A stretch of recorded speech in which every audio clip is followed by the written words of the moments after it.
Hi, Belle here. I'd like to offer a tarot reading today, and the theme is going to be confidence. The reason the theme is confidence, I kind of try to think about what's going on in my life and then see if I can do something with the universal theme to it. Make that connection between personal and the universal. So anyway, the reason that the theme today is confidence is because I've been wanting to start my own small business that would be mystic philosophy and joy coaching, and I really want to create my own structure for this, create my own sense of coaching, and create my own sense of what mystic philosophy and joy and how those go together and what they mean to me. But I've been dragging my feet so much. Like, instead of conquering my goals each day, I just put it off and put it off because I've been really hesitant to be brave and say to the world that this is what I want to offer. And my cat Jenny is coming in to say hello. So a few things about mystic philosophy and joy. I'm going to do a different video all about that. I'm also going to include some books in this video, so it'll just be like a lot of different stuff. Okay, so the idea behind mystic philosophy and joy coaching is that being awe-inspired by different aspects of life can renew our inspiration for living well.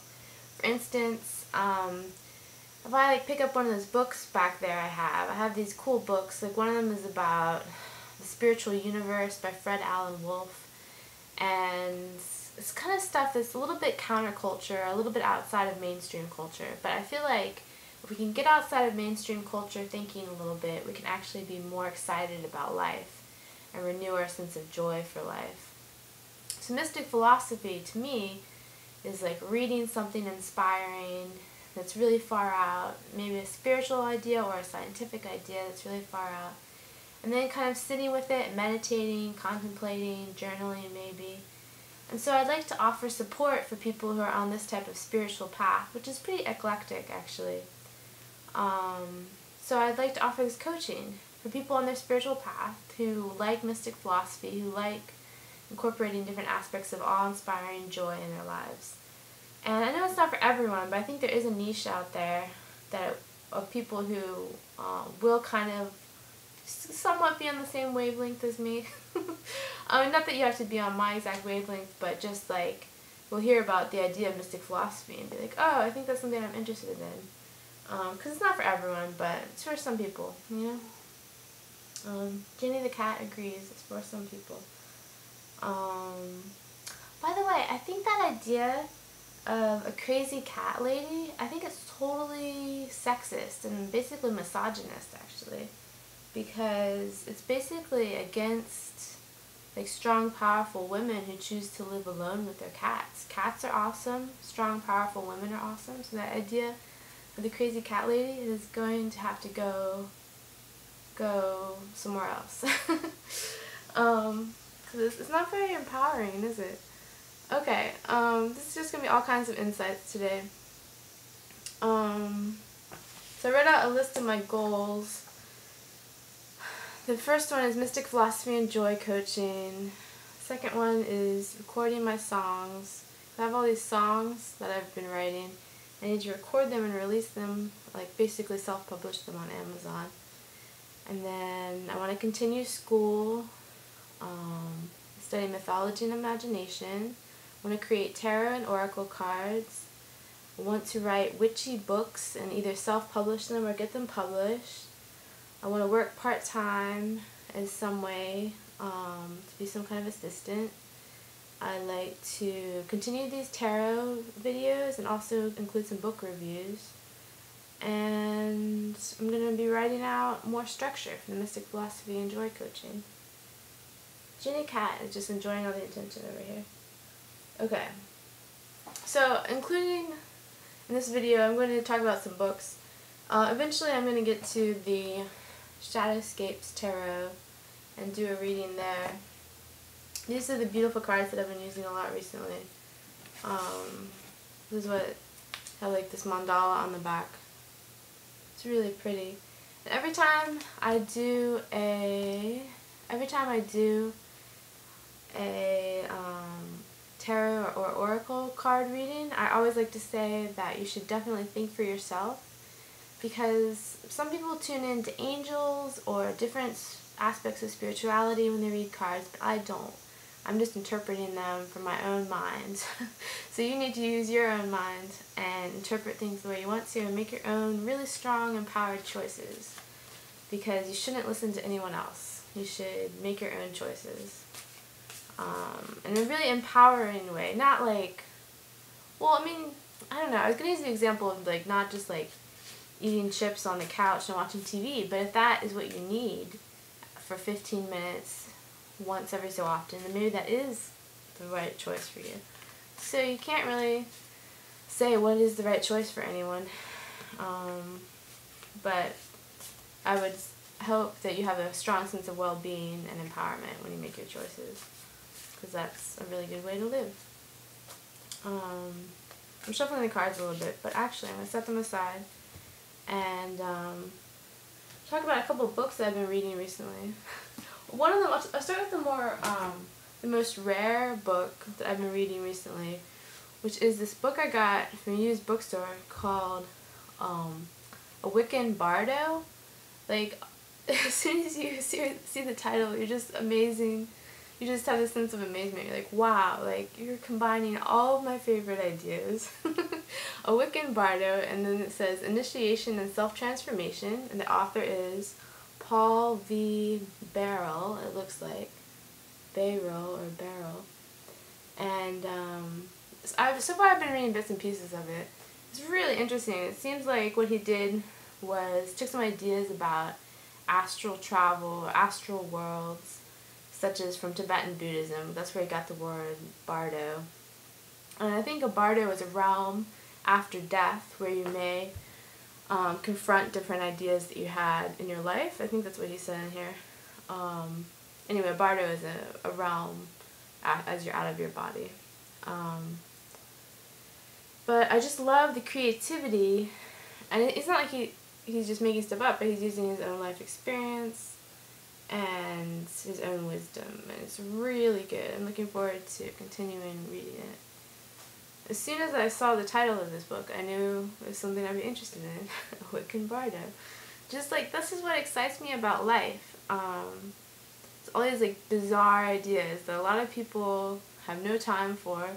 For instance, I was reading the book The Kabbalah Tree by Rachel Pollack last week, and she said that one of the reasons that occult knowledge is still kind of mysterious and kind of like a mystery school type thing is that a lot of people just aren't interested in that type of knowledge, which I thought was kind of funny, just because I'm like really interested in that type of knowledge, that like occult or mystery schools or a Wiccan Bardo. This sounds like the most wonderful thing ever to me. For some reason I'm really interested in like going beyond what we typically think of as the limits of human ideas. Even though then you start reading all these types of books and you're like, oh, everyone thinks about these things. Not everyone, but a lot of people still think about these different weird concepts. Okay. And then the other book I wanted to talk about is Dream Gates, Exploring the Worlds of Soul, Imagination, and Life Beyond Death. This is by one of my favorite authors and a dream teacher named Robert Moss. I may have mentioned him before. But, this is the book, Dream Gates. See if you can see it. Everything's reversed on here because I'm using my computer, but that's okay. This is a magical, mystical book. If you are interested in just diving into mysticism, especially to dream travel and astral travel, I heartily recommend this book, Dream Gates by Robert Moss. It's really good. And just like it'll blow your mind, basically. Like I was reading like the first couple chapters and I was like, whoa. I don't know if I can have an example of what made me go whoa, but I don't know. Just like one of his main ideas is that when we dream, especially vivid dreams, we're actually having a type of soul travel. So that is fascinating to me, and that is what turns me on about life, is soul travel and such ideas. As you can see by this next book, got this at the used bookstore, Adventures Beyond the Body by William Beelman. And this is like, this is from a couple years ago now. It's one of the out-of-body classics, I think. And I haven't finished reading this one either. I think what he does is he talks about his own experiences, and he talks about practices you could put into place to have your own out-of-body experience. And it's very positive. It's very encouraging. It's nothing scary or weird. And then this book, wasn't sure what it would be like. It's Astral Dynamics, A New Approach to Out-of-Body Experience by Robert Bruce. It looks like it's an old library book because it's from the used bookstore, but this is it in reverse, Astral Dynamics, A New Approach to Out-of-Body Experience. I've started reading the first few chapters of this one. It's really good. He talks about how he thinks that we have an out-of-body experience. It's what we do is we're making a copy of our subtle bodies are somehow making a copy of our memory and sense of things. You'll have to read this for more details. Because I don't want to get into the whole thing because it's kind of complex. But it's still easy to understand. He's just saying that, I don't know, I'll just say he's talking about different subtle bodies and how he perceives the mechanisms that are happening to have an out-of-body experience, which is really interesting because I think a lot of people will just say, like, oh, it's very mysterious, it's very much in the realm of the unknown. And that is true to a certain extent, but he's done like 10 years plus. I think at the time he wrote this book, he said he had 10 years plus experience, and at this point he probably has even more. But it's really cool. It's really empowering and very positive from what I've read so far. Okay, so those are the 4 books that I wanted to mention.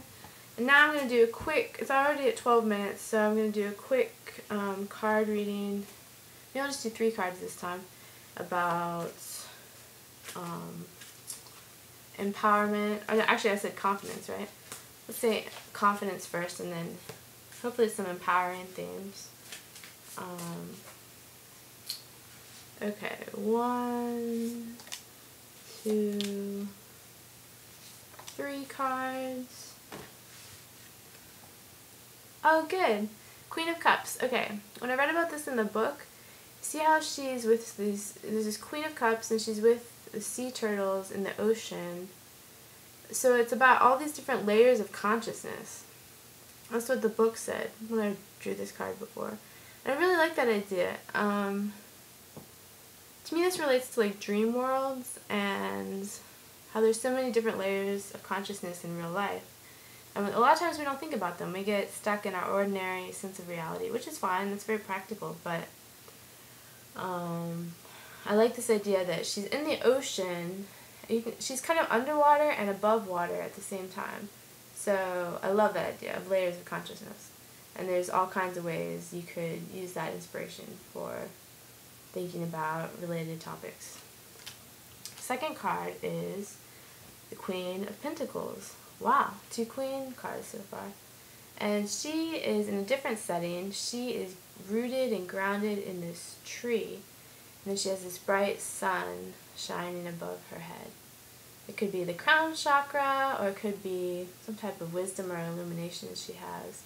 She also has, it looks like a small green flower at her heart chakra, her heart center. That's really cool. So maybe it's a reminder that we have the sea of consciousness and the different layers of consciousness, but we also have this sense of earthiness and being grounded and rooted. Third card is the Queen of Swords. It's pretty appropriate, right? All this strong feminine energy. That's incredible. I drew these randomly, so that's really cool. And this is one of the cards that's on the box, I think. It's this beautiful lavender and purple landscape, and kind of gray too, I guess. She has some kind of bow. There's some butterflies. I'm not sure exactly. But this would be like, the sword sometimes is the intellect. So it seems like she has all these birds around her and butterflies, so maybe she's bridging the gap between being of the earth and being grounded, but also reaching for things that take flight. I'm going to show each of these cards one more time before I sign off, because now we're at 15 minutes. So this is Beautiful Layers of Consciousness, Queen of Cups. The beautiful Queen of Pentacles who's in a tree. Could be the tree of life symbolically too. That's pretty cool. And then this one I wasn't quite sure about because it's a little bit more faded or something. It's still beautiful. This is the Queen of Swords. So that's very empowering to get the 3 Queen cards. And thank you very much for tuning in. I hope at whatever time you watch this video that you're doing well and that you have a strong sense of well-being and a strong sense of empowering yourself to make your own choices that are inspired by your life. Thanks a lot. Bye.